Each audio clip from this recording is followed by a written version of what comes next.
మన సబ్స్క్రైబర్స్లో ఒకరు background music ఎలా యాడ్ చేయాలక్క లాంగ్ వీడియోస్కి షార్ట్ వీడియోస్కి క్లియర్గా ఎక్స్ప్లెయిన్ చేస్తూ ఒక వీడియో చేయండి అని చాలా రోజుల నుంచి అడుగుతున్నారు. సో చాలా లేట్ అయిపోయింది, బట్ ఈరోజు మీకోసం ఆ వీడియో అయితే చేస్తున్నాను. క్లియర్గా ఎక్స్ప్లెయిన్ చేస్తూ వీడియో స్క్రీన్ రికార్డింగ్ చేశానండి. సో ఆ వీడియో మీకోసం ప్లే చేస్తాను, ఒకసారి చూడండి. ఇన్ కేస్ మీకు అర్థం అవ్వకపోతే మళ్ళీ ఒకసారి కామెంట్ చేయండి, మళ్ళీ చేస్తాను వీడియోని. అండ్ కొన్ని కాపీరైట్ స్ట్రైక్స్ పడుతూ ఉంటాయి కదా, అవి ఏం పడవండి. సో ఆ మ్యూజిక్ని ఎలా డౌన్లోడ్ చేసుకోవాలి అనేది మీకు ఒకసారి ఎక్స్ప్లెయిన్ చేస్తాను, చూసేయండి. ఫస్ట్ గూగుల్ క్రోమ్ ఓపెన్ చేయండి. గూగుల్ క్రోమ్ ఓపెన్ చేయగానే సెర్చ్ ఆప్షన్లో యూట్యూబ్ స్టూడియో సైన్ ఇన్ అని క్లిక్ చేయాలి. ఆ తర్వాత కింద login and sign in 2 options వస్తాయి మనకి.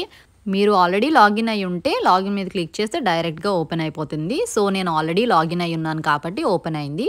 లేదు మీరు న్యూ యూజర్ అయితే కనుక అకౌంట్ క్రియేట్ చేసుకోవాలి మెయిల్ ఐడితో. సో తర్వాత ఇలా ఓపెన్ అవుతుంది అనమాట మనకి. సో లెఫ్ట్ సైడ్ కార్నర్లో మ్యూజిక్ సింబల్ కనిపిస్తుంది కదా, అది ఆడియో లైబ్రరీ. ఆడియో లైబ్రరీ మీద క్లిక్ చేస్తే మనకి ఇలా మ్యూజిక్ అనేది ఓపెన్ అవుతుందన్నమాట. చాలా మ్యూజిక్స్ ఉంటాయి, ఒకటి కాదు.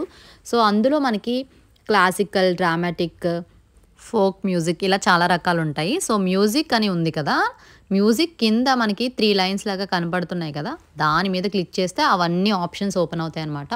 తర్వాత ఒక స్టార్ సింబల్ పక్కన లెఫ్ట్ సైడ్లో మ్యూజిక్ ప్లే చేసుకుంటే ప్లే అవుతుంది. ప్లే చేసిన సేమ్ లైన్లో లాస్ట్లో అంటే రైట్ సైడ్ కార్నర్లో డౌన్లోడ్ ఆప్షన్ ఉంటుంది. దాని మీద క్లిక్ చేసి సేవ్ టు ఫైల్స్ అనే ఆప్షన్ చూపిస్తుంది మనకి. అలా మనకి నచ్చిన మ్యూజిక్ ఓపెన్ చేసి డౌన్లోడ్ చేసుకొని సేవ్ చేసుకోవచ్చు. డైరెక్ట్ గ్యాలరీలోకి వెళ్ళిపోతుంది మ్యూజిక్ అంతా కూడా. ఇప్పుడు ఆ మ్యూజిక్ని ఎలా ఓపెన్ చేయాలని చూపిస్తానండి. ఇన్షాట్ యాప్ ఓపెన్ చేసా ఫస్ట్ నేను. ఆ తర్వాత వీడియో మీద క్లిక్ చేస్తే మనకు ఒక వీడియో ఓపెన్ అవుతుంది. ఆల్రెడీ నేను చాలా వీడియోస్ ఎడిట్ చేసి ఉంచాను కాబట్టి ఒక వీడియో ఓపెన్ చేస్తున్నాను. లేదు అనుకుంటే మీరు న్యూ మీద క్లిక్ చేస్తే ఒక కొత్త వీడియోని యాడ్ చేసుకోవచ్చు. ఇప్పుడు సెకండ్ ఆప్షన్ ఉంది కదా ఆడియో అని, దానిపైన క్లిక్ చేయాలన్నమాట. ఆడియో మీద క్లిక్ చేస్తే మనకి నేను ఆల్రెడీ మ్యూజిక్ పెట్టి ఉన్నాను కాబట్టి పైన మ్యూజిక్ చూపించేస్తుంది మీకు. సో దాన్ని డిలీట్ చేసేస్తున్నాను. మీరు ఇప్పుడు కొత్తగా మ్యూజిక్ యాడ్ చేయాలనుకుంటున్నారు కాబట్టి మ్యూజిక్ మీద క్లిక్ చేస్తే మనకి ఇలా ఆప్షన్స్ వస్తాయన్నమాట. మనం డౌన్లోడ్ చేసుకున్న మ్యూజిక్ మొత్తం అంతా కూడా ఇలా లిస్ట్ చూపిస్తుంది. అందులో మనకి నచ్చిన మ్యూజిక్ సెలెక్ట్ చేసుకోవచ్చు. ఇప్పుడు పక్కన రైట్ సైడ్ యూజ్ అని ఉంది కదా, దానిపైన క్లిక్ చేస్తే ఈ మ్యూజిక్ ఇలా యాడ్ అయిపోతుంది. మ్యూజిక్ మీద క్లిక్ చేస్తే వాల్యూమ్ సింబల్ చూపిస్తుంది. ఆ తర్వాత దాన్ని ఎడిట్ చేసుకోవచ్చు, కావాలంటే కట్ చేసుకోవచ్చు. అంటే స్ప్లిట్ ఆప్షన్ ఉంటుంది అనమాట, మనకి ఎంతవరకు మ్యూజిక్ కావాలి అని. అలా హైలైట్ చేసి ఫస్ట్ మ్యూజిక్ని స్ప్లిట్ అని ఉంది కదా రైట్ సైడ్, దానిపైన క్లిక్ చేసి స్ప్లిట్ చేసి ఈ సెకండ్ మ్యూజిక్ని డిలీట్ చేసేసుకోవచ్చు. మనకి ఎంతవరకు కావాలంటే అంతవరకు పెట్టుకోవచ్చు. చాలా ఆప్షన్స్ ఉంటాయి అనమాట. సో ఇన్షాట్ యాప్ కాబట్టి చాలా ఈజీగా ఉంటుంది. మీరు ఏ యాప్లో చేస్తున్నారు అనేది ఒకసారి చూసుకొని చేసుకోవాలి. నెక్స్ట్ ఫైనల్గా సేవ్ చేసుకుంటే ఆ వీడియోకి మ్యూజిక్ అనేది యాడ్ అయ్యి సేవ్ అవుతుంది.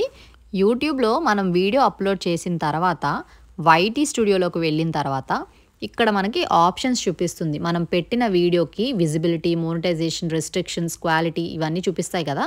సో అక్కడ రెస్ట్రిక్షన్స్లో నన్ అని వచ్చిందంటే ఏ కాపీరైట్ స్ట్రైక్ పడలేదని. ఒకవేళ రెస్ట్రిక్షన్స్లో ఏమైనా పక్కన షార్ట్స్ పాలసీ అలా ఏమైనా చూపిస్తే కాపీరైట్ స్ట్రైక్ పడిందని అర్థము. సో ఇలా యూట్యూబ్ స్టూడియోలో డైరెక్ట్గా మనం మ్యూజిక్ గనక యాడ్ చేసుకుంటే ఏ కాపీరైట్ పడదండి. సో ఆడియో లైబ్రరీ డైరెక్ట్గా యూట్యూబ్ స్టూడియో సైన్ ఇన్లోకి వెళ్ళి చేస్తున్నాం కాబట్టి షార్ట్స్ అప్లోడ్ చేసినప్పుడు మ్యూజిక్ గనక యూజ్ చేసుకుంటే కొన్ని షార్ట్స్కి కాపీరైట్ పడుతుంది, చూసుకోవాలి. మీకు అర్థమైందని అనుకుంటున్నాను. ఇన్ కేస్ మీకు అర్థం అవ్వకపోతే మళ్ళీ ఒకసారి కామెంట్ చేయండి, నాకు క్లియర్గా ఎక్స్ప్లెయిన్ చేస్తూ ఈసారి ఇంకా లాంగ్ వీడియో పోస్ట్ చేస్తాను. Thank you.